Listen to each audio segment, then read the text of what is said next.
What's happening, Panda Nation? Peter Von Panda here. Let's spoon. I kind of lied. It's not a spoon, it's a spork, but it's not your traditional one. It's got a spoon on this end and a fork on this end. This is by BaroCook. You can get this at BaroCook.us. And it's a little plastic spork that you can take on camping trips with you. It's like a polymer. I don't know if polymer is the right word, some sort of like plastic. And, because I think I could break this, and some of them are really thick in that I don't know that I could. But that's actually a good thing if you're a backpacker, a traveler, something like that, because you're going to have a very lightweight utensil. Now, as you can see, the spoon is pretty deep there, so you have no problem actually eating soup.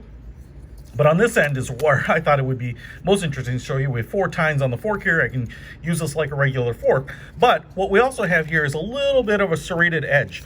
You can actually see it's actually relatively sharp. Not super sharp that you'll slice yourself open on it, but that little serrated edge makes it really nice. It's actually kind of flat too. You can kind of cut things with it as well. So it's actually one of the most useful sporks for camping that I've ever seen, because you actually have all 3 utensils in one here. So if you want to pick this up, I will put a link to it in the description below. Peter Von Panda, out.